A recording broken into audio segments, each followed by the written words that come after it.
Araújo, já conhecida de muitos de nós pelo seu trabalho desenvolvido junto à comunidade brasileira, e ela vai nos falar hoje sobre o Livro dos Espíritos. Rayane.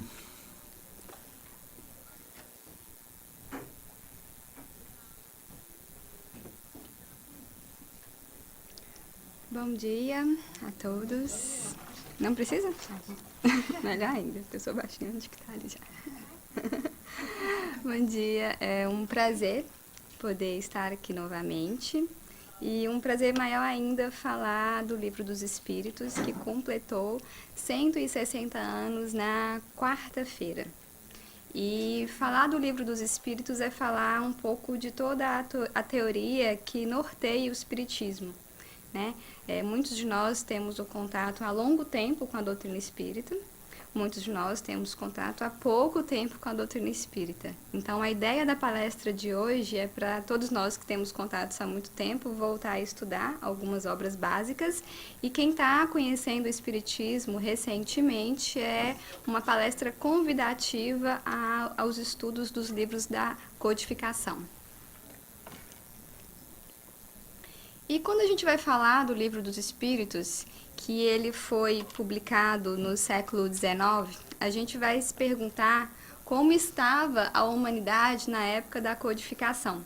Então, trazendo um estudo, né, quem está participando do estudo sistematizado que acontece na segunda-feira, já estudou isso, obviamente, porque vai falar de todo o processo que o estudo vai trazer do aspecto histórico que aconteceu na codificação do Livro dos Espíritos, que foi o século da razão, foi um momento de muitas revoluções, teve a Revolução Francesa, teve a Revolução Industrial, mas o que foi mais marcante dentro da codificação espírita foram as várias manifestações ostensivas que aconteceram nessa época. Então, teve as manifestações aqui nos Estados Unidos, teve as manifestações das mesas girantes na Europa, que se tornaram eventos, e se nós formos compreender hoje como é que está essas manifestações ostensivas, elas já não existem mais, né? Da forma que acontecia no século XIX, porque talvez nós não temos mais essa necessidade de estar trazendo esse contato muito, eu costumo falar, muito material ainda com o plano espiritual. Então, hoje nós já estamos, né, se a gente for pensar na Revolução Francesa e em todas as manifestações, a ideia era trazer o conceito espiritual para todos nós.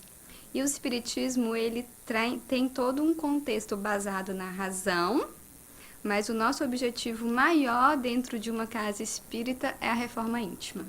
Então, o objetivo hoje aqui é trazer todas as obras da codificação, mas sempre lembrando que o nosso ponto de partida dentro da doutrina espírita é a reforma íntima, e o nosso ponto de chegada também é a reforma íntima. O Livro dos Espíritos, ele teve 2 edições. A primeira edição, ela aconteceu em 18 de abril de 1857. O Livro dos Espíritos é a base do espiritismo. Ele teve mais de 30 milhões de exemplares, né, vendidos, deve ter muito mais. E ele era composto na primeira edição por 501 perguntas e suas respectivas respostas, divididas em 3 partes. Como funciona o Livro dos Espíritos? Para quem não conhece, o Livro dos Espíritos é esse aqui. Ele é um livro grosso, né? Não é um livro que você vai ter tanta vontade, para quem não tem o hábito de leitura, de pegar e ler ele assim. Mas a ideia é fazer um estudo do Livro dos Espíritos, pergunta a pergunta, compreendendo e estudando tudo que eles nos trazem. E quando eu estava estudando sobre o Livro dos Espíritos, o Allan Kardec, que é o codificador da doutrina espírita, ele, se a gente for olhar toda a história da codificação, e quem tem contato com publicações, ele fez um trabalho árduo na escrita dos livros. Por quê? Porque ele pegava informações, né? Ele estudava, pegava informações de diversos médios que colaboravam com a escrita. E se nós formos pensar, por exemplo, no Evangelho segundo o Espiritismo, né? O Kardec, ele tem uma questão que não trabalha muito com a vaidade dos médios. A gente não sabe quem são os médios que escreveram o Evangelho segundo o Espiritismo. A gente sabe dos espíritos que estão ali. Então, foi uma obra publicada, todas as obras de Kardec, teve toda uma pesquisa por trás e, principalmente, quando você vai estudar o Livro dos Espíritos, uma característica bem comum, eu não sei quem já estudou vai perceber, as perguntas são muito repetitivas. Às vezes você lê uma pergunta, ele pergunta de novo, quase a mesma coisa, e ele vai perguntando de novo para os espíritos para não cometer o erro em relação à informação que ele quer trazer para a gente. Então, quando você vai estudar a primeira parte, que são as causas primárias dentro do Livro dos Espíritos, ele se torna um pouco cansativo, porque ele vai fazendo perguntas conforme a ciência, né? Todos nós sabemos que a ciência é baseada em perguntas. E essas perguntas precisam de respostas, mas para eu fazer as minhas respostas, eu preciso que ela tenha todo um embasamento para eu não cair no erro. E aí, nessa primeira edição, ela foi dividida em 3 partes.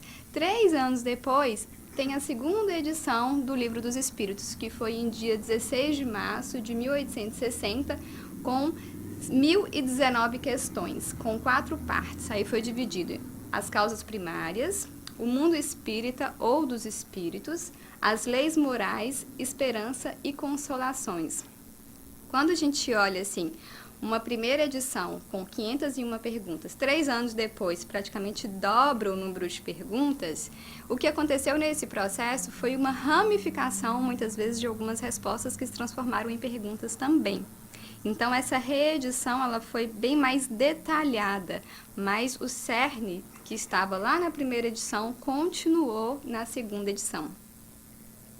E no Livro dos Espíritos, quem está tendo contato com a doutrina espírita, ele vai trazer os principais pontos que nós estudamos na codificação, que é a existência de Deus.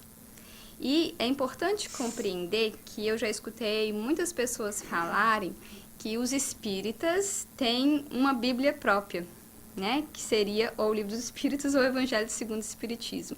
E não é nada disso, né? O Espiritismo estuda a Bíblia. Dentro das casas espíritas tem o estudo bíblico, né? Então você vai pegar a parte do Velho Testamento, parte do Novo Testamento, e nós vamos estudar a Bíblia. E eu lembro que quando eu comecei na doutrina espírita, eu tinha 11, 12 anos, e o primeiro estudo que eu fiz dentro da casa espírita foi o estudo bíblico.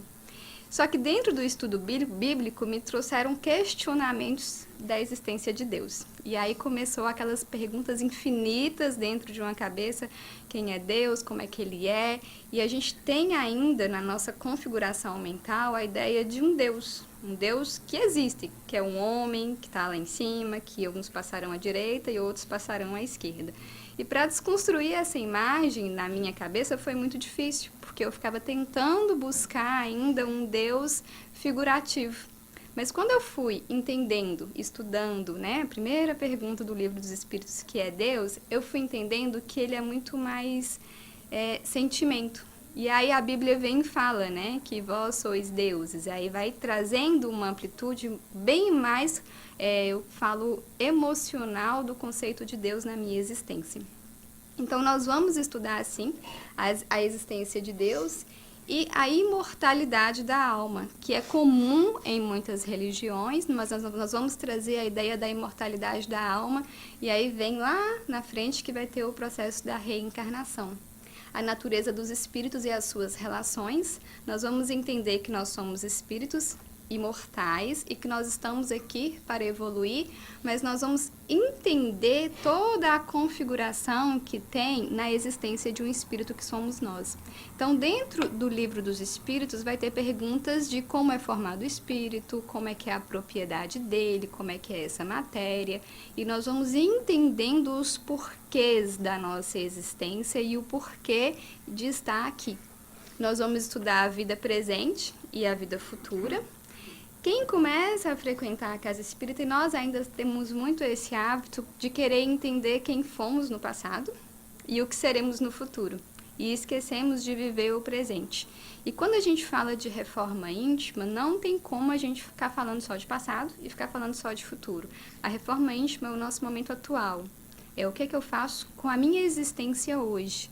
Então, não adianta eu ficar querendo entender o que me aconteceu mais nas encarnações anteriores, porque isso, com o tempo, né, eu costumo falar que conforme você vai estudando e internalizando a doutrina dentro de você, dentro de nós paramos de ter essa preocupação. A gente nem fala muito de vida passada mais, a gente fica falando muito mais do processo de reforma íntima. Por quê? Porque isso não é tão significativo, porque a gente sabe que o nosso objetivo é daqui para frente, é para o processo de evolução. E aí vem um outro princípio que é o porvir da humanidade. O que vai acontecer com essa humanidade e qual é a nossa contribuição nesse processo. Então, eu sou parte ativa da humanidade e eu tenho uma responsabilidade gigantesca do que vai acontecer com ela. Que aí tem uma passagem bíblica que fala que os mansos e pacíficos herdarão a terra, né? A gente não vai herdar outro lugar. E o processo de reencarnação, que é característico dos maiores estudos dentro de uma casa espírita, mas tem outras religiões que acreditam, né, na reencarnação também. E essa crença, né, esse acreditar na reencarnação é acreditar num processo de evolução contínua. Eu acho que a melhor explicação para a reencarnação é pensar que nós vamos evoluir sempre. O processo de evolução é eterno, primeiro muito mais focado na minha evolução, e conforme nós formos evoluindo, a gente vai focar na evolução dos outros. Esse é o caminhar da nossa trajetória em diversos planetas. E a lei de causa e efeito, que é uma lei que é bem estudada dentro da doutrina espírita, e hoje a gente amplia muito essa noção que quando a gente começa a estudar, a gente acha que a lei de causa e efeito ela é bem... é quase como a lei de Talião, quando a gente começa a estudar, né? Quase um olho por olho, dente por dente, dentro da nossa cabeça. Eu fiz alguma coisa, eu vou responder por isso. Eu fiz mal a alguma pessoa e eu vou responder pelo que eu fiz. Se eu fiz um bem, eu vou responder com isso também. Mas a gente hoje amplia a lei de causa e efeito, que lá no livro Ação e Reação de Chico Xavier, ele vai nos trazer um conceito de que uma causa gera vários efeitos, que vai multiplicar em todo um processo. Então, eu tenho o hábito de pensar assim, quando um ser humano falha, a sociedade inteira falha com ele. Então, a causa, né, a causa gera vários efeitos. Então, a gente tem que trazer a ideia de circularidade, que tudo está se comunicando. Todas as minhas ações vão refletir nas pessoas e as ações dos outros vão refletir no nosso comportamento. E isso faz que as nossas relações, que elas sejam interdependentes. Eu dependo de vocês e vocês dependem de mim. Porque, e eu dependo dos espíritos também, né? Que eu ia falar assim, se vocês não estiverem aqui para a palestra, eu vou ficar fazendo uma palestra sozinha, mas aí eu lembrei que tem todo mundo espiritual aqui junto comigo. Mas eu dependo de vocês para motivar, porque eu ainda sou muito material e eu necessito do feedback, né? Da presença para que me motive. E vocês precisam, neste momento, dos conhecimentos para ampliar a capacidade de vocês de compreender o processo de doutrina espírita. E quando a gente vai falar do Livro dos Espíritos, eu vou fazer um convite a todos vocês que, ao saírem daqui, que comecem a frequentar mais assiduamente o estudo sistematizado, porque lá vai ter vários estudos em torno do Livro dos Espíritos, mas que também adquira o Livro dos Espíritos junto com outros livros, que a gente vai falar que o Livro dos Espíritos ele é como se fosse uma coluna vertebral dentro da codificação. Através dele, a gente pode fazer diversos estudos, diversas leituras ramificadas. Então, da questão, né, da primeira parte, as causas primárias, da questão 1 até a questão 75 do Livro dos Espíritos, ele vai trazer um livro complementar, que é a Gênese, que é esse livrinho aqui que tem na casa espírita. Na segunda parte, que tem o mundo espírita ou dos espíritos, da questão 76 a 613, vai ter o Livro dos Médiuns, que nós só temos ele ainda em inglês, mas está chegando. E é o Livro dos Médiuns, que aí vem toda uma questão em torno da doutrina espírita, que é o contato com o mundo espiritual. Quando a gente vai falar do livro dos médiuns, aí tem toda uma questão que os espíritas se comunicam com os espíritos. E aí eu vou trazer, posteriormente, qual que é o foco dentro de uma casa espírita em relação à mediunidade. As leis morais, que vai dizer da reforma íntima, que é da questão 614 a 919, que é o nosso querido Evangelho segundo o Espiritismo, que também tem na casa espírita. E como que nós utilizamos esse livrinho aqui? Esse livrinho, ele é o livro base do nosso Evangelho no Lar. Então, nós convidamos todas as famílias a tirar um dia na semana, que seja sempre no mesmo horário, no mesmo lugar, que tenha uma água na mesa, que se desligue um pouco antes, né, 1 hora antes a televisão, os celulares, e que as famílias se reúnam na mesa e façam uma leitura do Evangelho segundo o Espiritismo. Algumas famílias, eu lembro que quando eu comecei a estudar o Espiritismo, nós fizemos sequencial o livro do Evangelho segundo o Espiritismo. Começamos lá do início, chegamos lá no final. Aí, né, como o Evangelho segundo o Espiritismo, o Evangelho no Lar é feito toda semana, nós voltamos e começamos a fazer conforme as nossas necessidades. Então, tinha um problema familiar, abríamos, ele é extremamente intuitivo, né? Quem tem o hábito de abrir o livro dos Espíritos, quando não abre no momento atual, a gente pode ficar ligado que tem um sinalzinho de alerta para a semana, do que vai acontecer na nossa vida. Então, o Evangelho segundo o Espiritismo, ele deve ser um livro de cabeceira para nós espíritas, ler a todo momento ele, que vai falar muito do nosso processo de reforma íntima. Como é que ele funciona, para quem não tem contato? Não é a Bíblia espírita. Aqui tem parábolas, né, versículos da Bíblia que são explicadas conforme o Espiritismo. Somente isso, tá? E nós temos a quarta parte do Livro dos Espíritos, que é da questão 919 a 1019, que é o Céu e o Inferno, que é esse livro aqui, que também tem na Casa Espírita.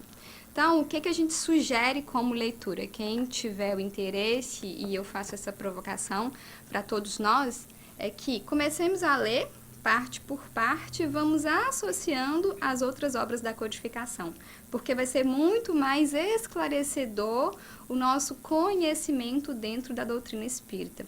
Porque o mais importante é que nós espíritas, nós não criamos nada.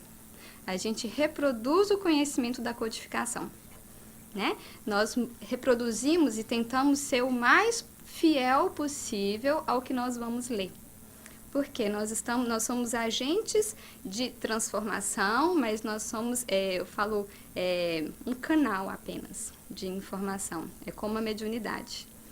Passar a informação espírita é ser um canal de informação para as pessoas. Então, a gente tem que ser fiel ao que nós estamos estudando. E aí vem o que tem em cada livro desse, né?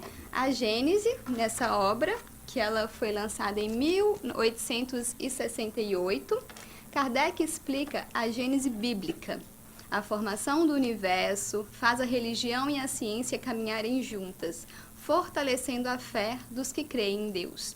Um outro livro também que eu acho bem legal associar à Gênese é o livro A Caminho da Luz, de Chico Xavier, que vai falar muito desse processo de formação também, e ele é super didático, bem gostosa a leitura, porque quem gosta de história, quem tem aquela curiosidade dos incas, astecas, maias, que faz parte da nossa história, ela vai ter uma parte bem explicativa nesse contexto. O Livro dos Médiuns, ele teve seu lançamento em 1861. O livro apresenta estudos organizados e profundos sobre a mediunidade, sobre o canal de comunicação entre o encarnado e o mundo espiritual, que é esse livro aqui. E aí eu vou dizer assim, quando eu chego na casa espírita, eu tenho a ideia de que eu vou chegar aqui e vou me comunicar com os espíritos. Ou que eu vou chegar em uma reunião pública e que alguém vai se manifestar. Que vai aparecer um espírito, vai me mandar uma carta, que vai acontecer alguma coisa, né? E eu fico nessa expectativa. Na verdade, é a última etapa.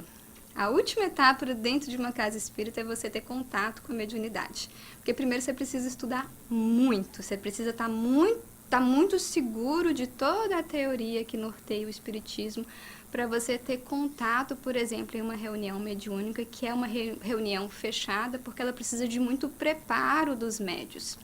E uma regra geral, como deve ter vários palestrantes falaram aqui, o telefone não é daqui para lá, é de lá para cá. Então, nós não evocamos espíritos, nós não chamamos espíritos, nós auxiliamos. Como um palestrante, nós somos canais dos espíritos para ajudar. Então, sempre o processo é de ajuda, né? E a gente tem essa ideia de que, às vezes, a gente tem o hábito de pensar que, eu tô com um espírito, né? Um espírito tá encostado em mim, um espírito vai me fazer mal, e a gente tem a ideia, dentro de uma casa espírita, que todos nós somos espíritas. E que só existe um plano diferente. Então, se eu acho, por exemplo, que tem um espírito que está me fazendo mal, é porque tem uma sintonia de rádio. A minha vibração está se comunicando ainda com a vibração daquele espírito. E se ele, de alguma forma, está influenciando a minha existência, é porque assim eu estou permitindo. E não é que esse espírito é um espírito do mal, né? Que é um espírito que me quer mal, é porque eu me liguei à vibração dele. E o que eu tenho que fazer? Modificar os meus hábitos, modificar os meus pensamentos e convidar ele a evoluir junto comigo. Não querer, né, que saia de perto de mim, como é a ideia que muitas vezes as pessoas vêm à casa espírita com a ideia de que eu vou vir na casa espírita para tirar um espírito que está prejudicando a minha vida. Não funciona assim. A doutrina espírita ela é baseada em codificação, em estudo e principalmente em reforma íntima. O contato com o mundo espiritual ele é sutil e a gente não busca ele acontece. Né? Então é um esclarecimento que eu acho bem pertinente fazer dentro da casa espírita, porque muitos de nós estão aqui há muito tempo e não tem contato, né, com a mediunidade, com a reunião mediúnica, e isso não nos faz falta, porque a gente entende que cada um tem um papel no processo de uma casa espírita e do contato com a doutrina espírita.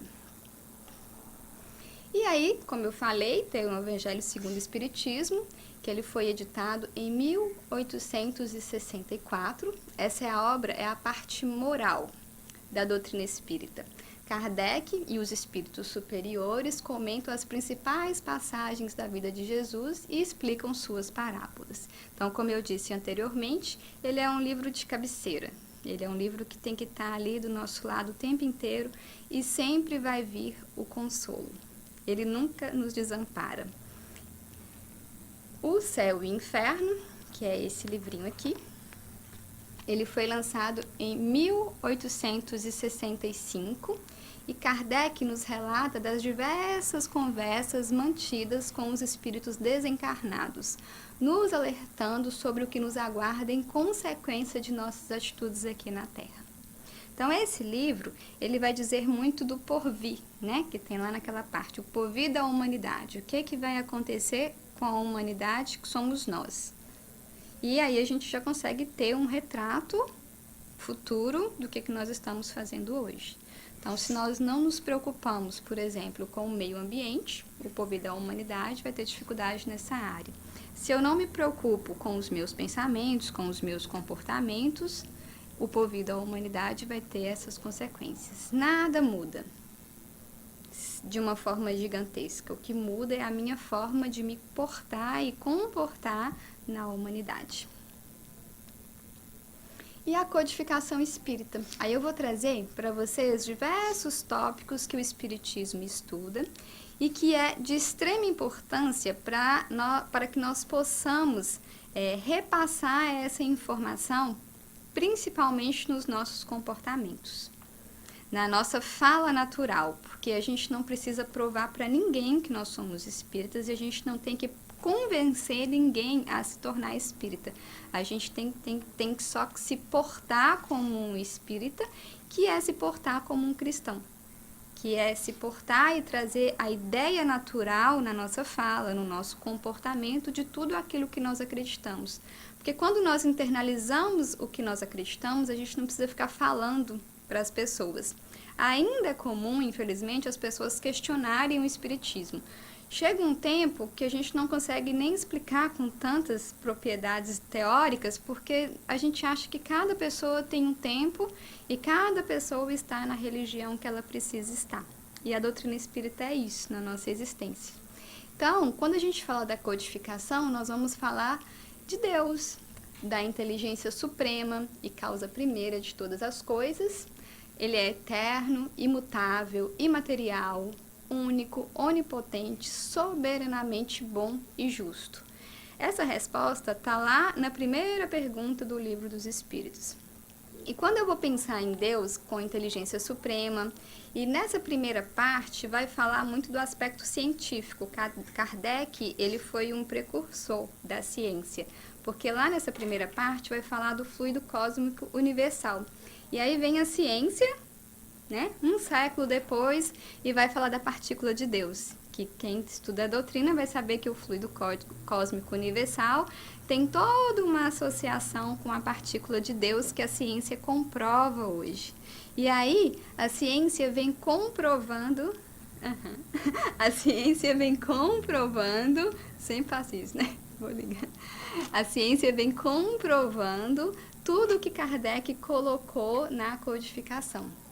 Deus criou o universo e tudo que o abrange. E é um outro conceito que muitas vezes nós achamos que nós estamos na Terra, únicos e isolados. E tudo que abrange vai dizer da nossa galáxia inteira, de todos os outros planetas habitados. E além do mundo corporal, existe o mundo espiritual, que é o mundo dos espíritos, que somos nós. Então, quando nós desencarnamos, o que vai mudar? Somente a nossa vestimenta. Nada muda. Então, a nossa forma de pensar vai continuar a mesma.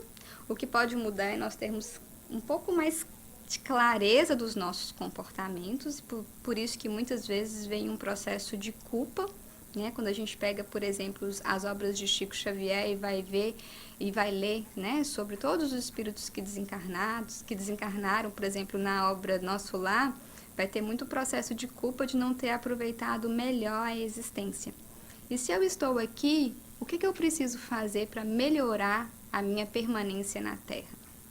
Para não ter culpa. Será que eu sempre faço essa pergunta, será que meu único objetivo é trabalhar e ganhar dinheiro e me relacionar? Não. Meu objetivo sempre é maior.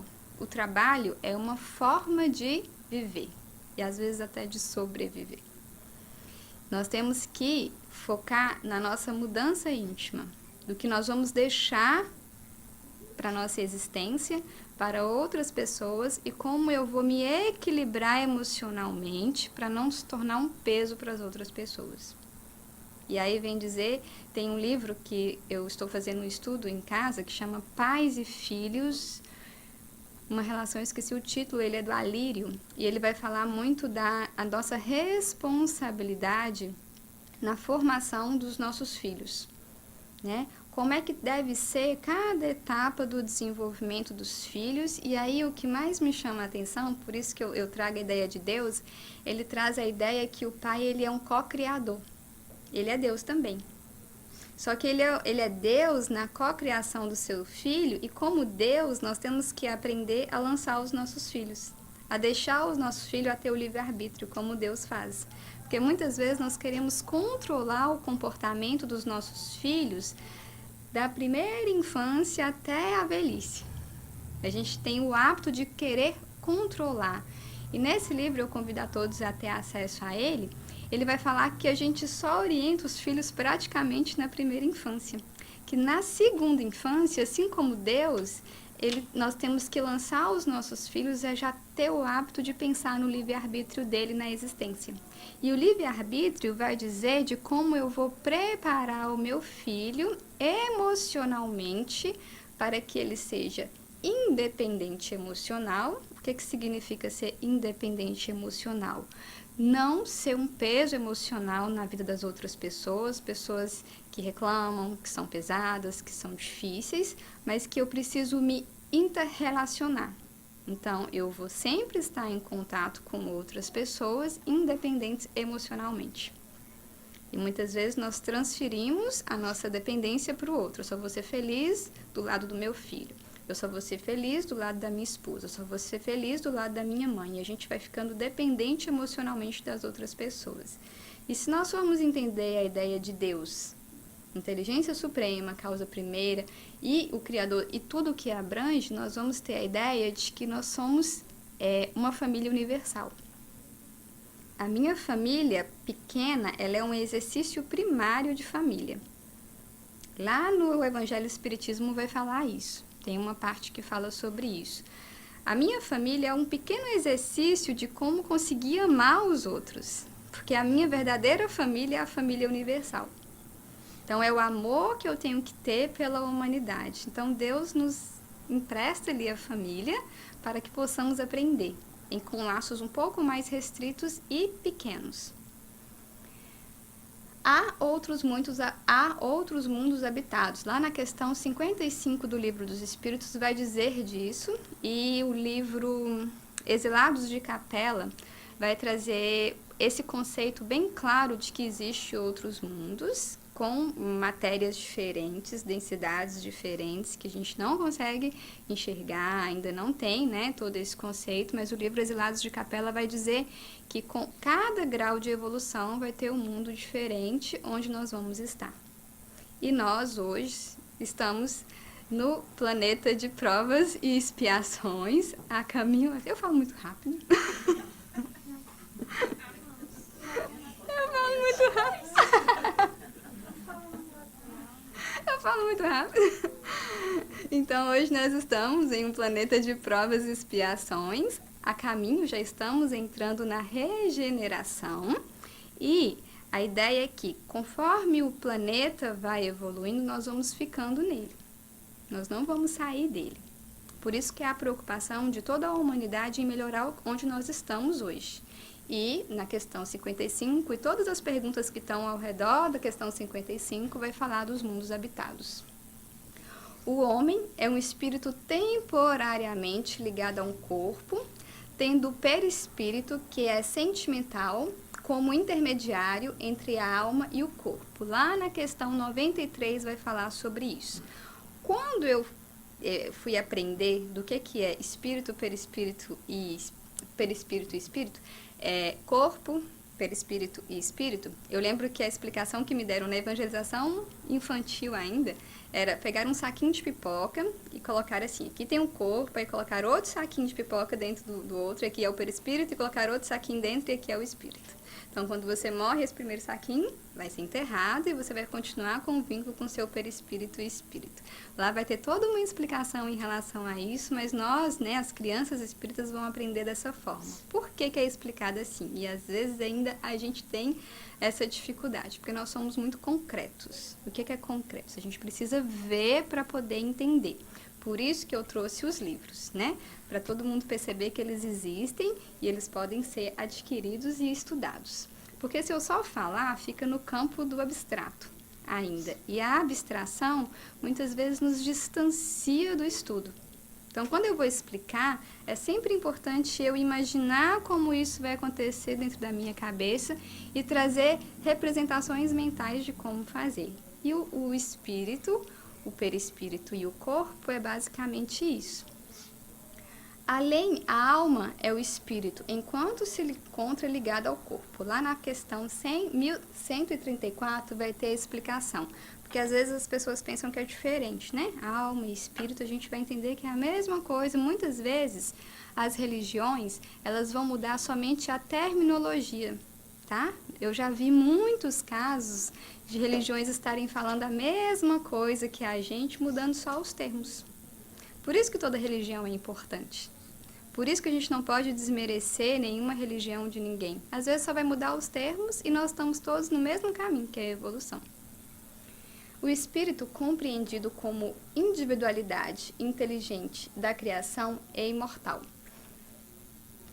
A ideia do espírito imortal nos vai trazer a ideia de que, como nós vamos evoluir sempre, nós temos que nos preocupar o tempo inteiro com o que nós estamos fazendo hoje, com as minhas relações familiares, de trabalho. Então, muitas vezes a gente tem o hábito de achar que eu não preciso de ninguém e que eu posso simplesmente cortar as pessoas que não me fazem bem. Então, a ideia é de que nós não fiquemos com arestas emocionais com as pessoas ao nosso redor. Nós precisamos sempre melhorar as nossas relações para não gerar débitos. E aí, se eu sou imortal, se a família é universal, eu sempre vou estar em contato com as pessoas. Então, se hoje eu estou convivendo, vamos pensar que lá na frente eu posso vir para auxiliar. Espíritos são criados simples e ignorantes. Lá vai ter uma explicação também sobre isso, como é que acontece o processo de evolução dos espíritos e dos mundos habitados, né, como eu disse anteriormente, mas nós somos criados simples e ignorantes lá na formação. Muitas teorias, principalmente da psicologia, alguns teóricos falam que nós somos uma tábua rasa quando nascemos. O que é uma tábua rasa? Não temos informação alguma. Né? Nós, né, já temos a ideia de que nós somos uma tábua rasa para receber mais informações. Então, quando tem uma criancinha, eu estava até observando meu filhinho ontem, assim, a criancinha já começa a dar sinais de que ela não é uma tábua rasa. As expressões faciais dela me demonstram que ela já tem algumas informações dentro da sua carga espiritual e que eu preciso estar atento. Então, somos uma tábua rasa em termos de formação. Quando nós nascemos, nós vamos receber tudo de novo, né? Porque nós já recebemos em outros momentos, nós vamos receber alimentação, informação, escolarização, mas que as cargas mais marcantes eu vou trazer comigo. E elas vão sendo liberadas pouco a pouco na minha existência. Né? Cada vez se torna mais claro as minhas tendências, as minhas vontades, os meus gostos. Por exemplo, eu falo que eu acredito que nas minhas encarnações passadas eu nunca tive muito contato com a matemática, porque eu tenho muita dificuldade, né? Já do comportamento humano, para mim é um pouco mais fácil. Então, possivelmente, isso está marcado no meu perispírito, na minha carga espiritual. E todos nós somos assim, nós só precisamos estar atentos às nossas informações e às nossas preferências na encarnação. Nós precisamos estar atentos aos nossos comportamentos. A análise é muito fácil de fazer, né? Às vezes bloqueia tudo, né? Eu não consigo fazer nenhuma análise além do meu comportamento. Mas se eu estou atento a todas as minhas tendências, às minhas vontades, aos meus pensamentos, eu vou dizer de como é que vai estar tanto o meu campo emocional como o meu campo espiritual. Lembrando que o meu campo espiritual é sintonia de rádio. Se eu sintonizei uma rádio ruim, vai vir uma sintonia ruim. Se eu tirar a frequência, mudar essa frequência, se ela for positiva, eu vou sintonizar com uma espiritualidade melhor. Nós reencarnamos quantas vezes sejam necessárias. A reencarnação é o processo natural de aperfeiçoamento dos espíritos, lá na questão 132. E aí vai dizer que nós vamos encarnar quantas vezes forem necessários, mas muitas vezes nós temos um hábito de acomodação, nós espíritas, mais ou menos assim. Eu tenho outra vida, para que eu vou melhorar agora? Né? É um hábito. Se eu tenho várias vidas, por que eu vou mudar agora? Então, eu acabo estacionando o meu processo evolutivo. Se eu tenho outra vida, eu posso fazer um pouquinho errado aqui. O que é uma encarnação a mais, uma encarnação a menos, nesse monte de vida que eu já vivi? Só que nós temos que lembrar que a nossa evolução, ela urge, né? Nós temos uma necessidade de mudança, porque quanto mais nós estacionamos no processo evolutivo, possivelmente mais presos ao sofrimento nós ficamos. E ninguém gosta de sofrer. Ninguém gosta de sentir dor, nem física e nem emocional. E a dor, ela é um convite para a mudança. Vários palestrantes já falaram também que quando vem uma dor, a dor ele é um sinal de alerta, assim como o medo, né? Essa semana eu recebi uma pergunta assim, mas meu filho tem muito medo de tudo. O medo ele é protetivo, né? Se eu não tiver medo, eu vou sair 2 horas da manhã na rua andando e não vou ter medo de nada. Então, o medo ele me protege muito. Assim como a dor também é protetiva, no sentido de que é um alerta para a minha mudança. Então, tem alguns comportamentos que eu só preciso olhar ele de uma forma elucidativa, enxergar ele de uma outra forma para eu poder entender o que ele está querendo me mostrar. Não olhar como um processo de vítima perante a existência, porque nós temos o hábito de nos tornarmos vítima de tudo. E o hábito é sempre pensar, qual que é a minha contribuição? Ninguém é vítima. Nós contribuímos. Um casamento tá mal? 50% de um, 50% de outro. Ah, mas ele me traiu, ele fez isso, 50% de um, 50% de outro. Uma família de 4 pessoas, a família está desestruturada, 25 para cada. Então, é sempre pensar no processo de contribuição das relações. Nunca somos vítimas e nunca fomos, né? Se estamos passando por esse processo, algo diz que meu comportamento se liga a situações assim. Ai, mas parece que é um karma, eu sempre estou me ligando a situações complexas, algo que você está precisando perceber ainda. Evoluir sempre, nunca regredir, evolui sempre, nós evoluímos sempre, nós nunca regredimos e podemos estacionar. Tem isso na questão 118. O que significa isso? A doutrina espírita traz uma ideia de que não existe regressão, né? A regredir o comportamento. Que muitas vezes eu olho para a Terra hoje, está em guerra, né? Tem uma guerra aí acontecendo e a gente pensa assim, nossa, a Terra está piorando. A Terra não piora, ela estaciona. Ah, uma guerra eclodiu, não tinha guerra há muito tempo, né? Vamos dizer que uma guerra de uma proporção muito maior comece a acontecer. Na verdade, essa guerra já estava dentro dos nossos corações, dos nossos pensamentos. Ela só se materializou nos nossos comportamentos. Então, não existiu uma regressão social comportamental. Ah, mas parece que eu escuto falar muito sobre isso, assim, mas parece que antigamente as coisas eram mais fáceis, as pessoas eram mais boas, né? Tinha essa fala. Né? A gente tinha uma fala bem nostálgica. Não teve uma regressão, pode ter tido um estacionamento comportamental. O que é estacionar? Não melhorar durante muito tempo, mas a ideia é evoluir sempre. Então, com toda essa tecnologia, com todo esse boom de informação que muitas vezes nos deixam perdidos, né? Hoje nunca tivemos tanto acesso à comunicação.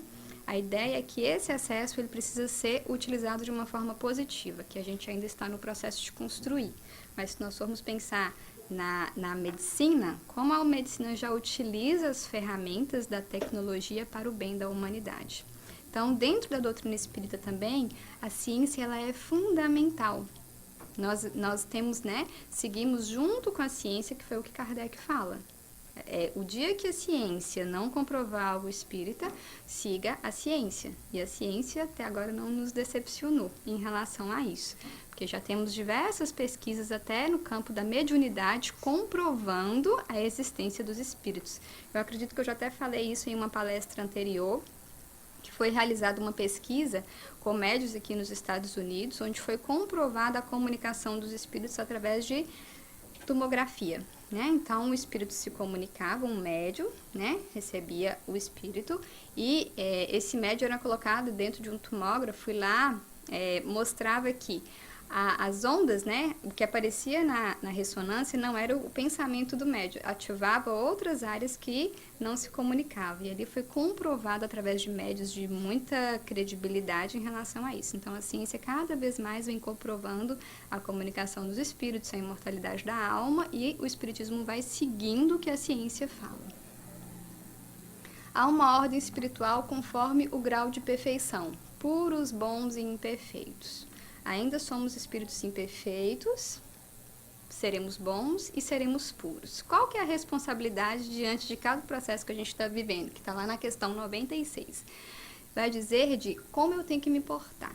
Ah, eu sou um espírito imperfeito. Coitadinho de mim? Não, né? Sou um espírito perfeito, porque muitas vezes a gente fica justificando a nossa imperfeição. Como é que a gente justifica a nossa imperfeição? Eu errei aqui e peço desculpa. Né? Desculpa, eu vou me justificando e não vou modificando. A ideia de compreender a minha imperfeição é que eu preciso andar com o meu caminho, né? Que eu preciso correr em termos de buscar ser pelo menos um espírito bom, né? Que olha para você ver, um espírito bom vai trazer a ideia de que ele está ali para auxiliar sempre. As relações dos espíritos com o encarnado sempre existiram. Então, a gente não está trazendo nada novo, a gente só está escrevendo e estudando o que já aconteceu, que está na questão 459. O homem tem o livre-arbítrio e vai, de novo, falar sobre a questão da lei de causa e efeito.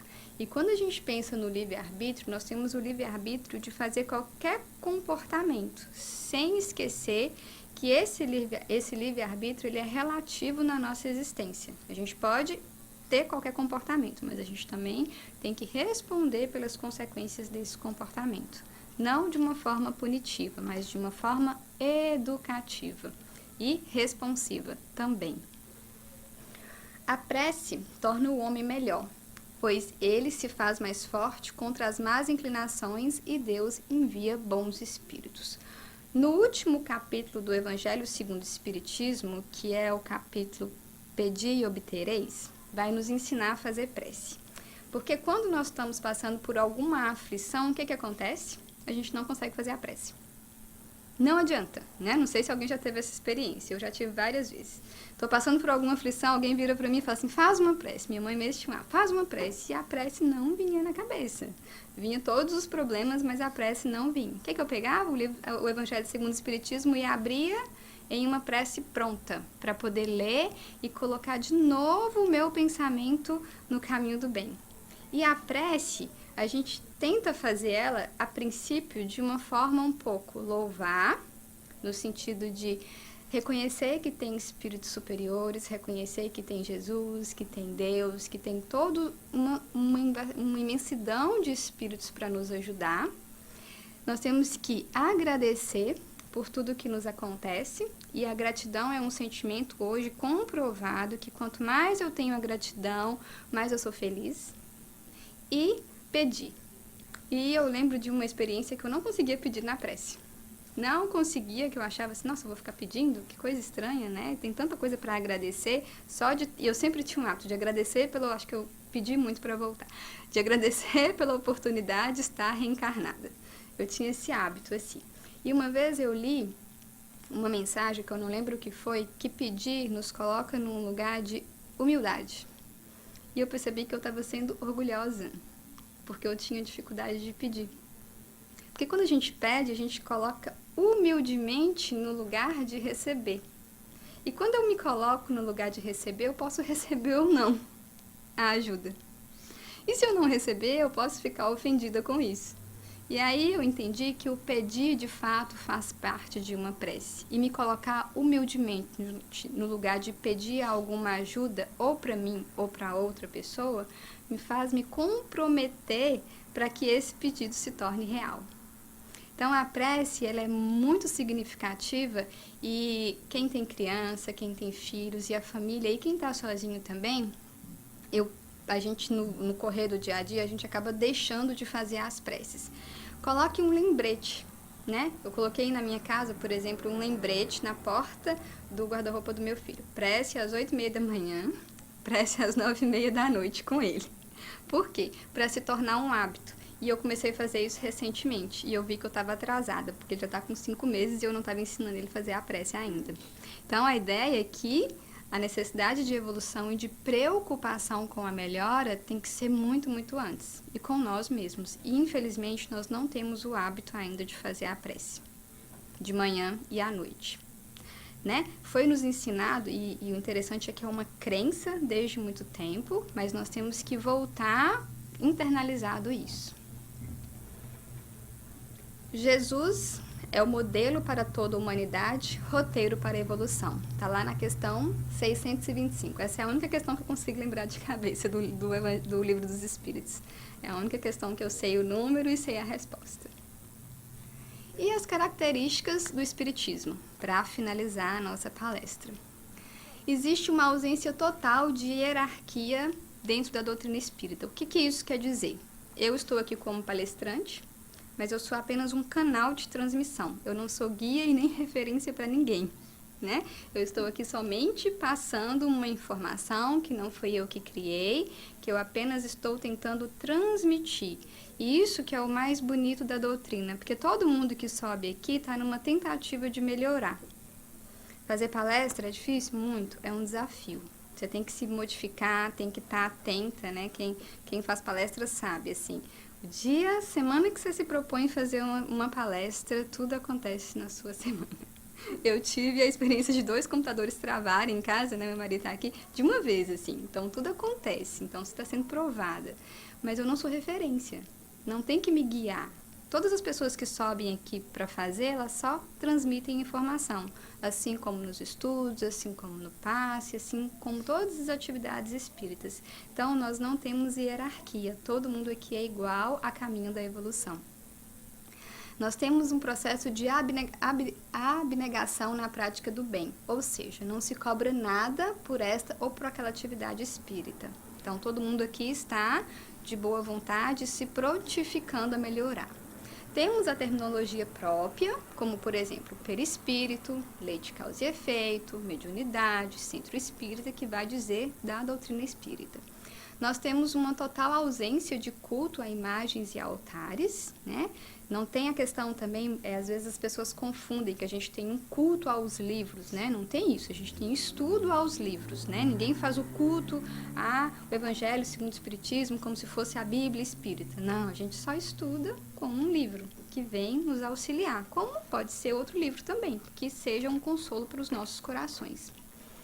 A ausência de qualquer ritual de batismo, de culto ou cerimônia para oficializar, né? Então, você não vai ver um casamento acontecendo aqui na frente, nem um batismo de uma criança. Então, a gente não tem esses rituais de passagem. E a doutrina espírita incentiva os praticantes do espiritismo o respeito para com todas as opiniões e religiões. Isso é o mais importante. Não saiam daqui querendo trazer adeptos. Esse processo vai acontecer de uma forma natural na vida das pessoas. A gente não tem que sair provando nada para ninguém e nem sendo cansativos, né? Quando a gente começa a estudar a doutrina, é tão bom pra gente que a gente quer convidar todo mundo e mostrar para todo mundo que é a melhor religião. Mas isso vai acontecer de uma forma natural. Então, todas as pessoas que vêm por a gente, vêm pelos nossos comportamentos. Vem pela nossa mudança pessoal, pela nossa leveza, pela nossa melhora. E a doutrina espírita é isso, né? É como Jesus disse, ele não vem mudar a lei, ele vem complementar. O espiritismo está dentro das revelações. Tem a primeira revelação, a segunda e a terceira. A gente pode dizer que a doutrina espírita também não veio mudar a lei. Nós estamos aqui para estudá-la, desenvolvê-la e praticá-la. Então, essa é a ideia da doutrina espírita, e o Livro dos Espíritos é a nossa coluna vertebral, é tudo que norteia os nossos estudos, e eu convido a todos, né, a adquirir todos esses livros, a começar todo um estudo nas suas casas. Quem tiver dificuldade, todos nós aqui da doutrina espírita, da Casa Espírita, está disposto a auxiliar e a orientar vocês. Um forte abraço nos corações, espero que tenha sido uma palestra de esclarecimento da teoria espírita na vida de vocês. Muito obrigada.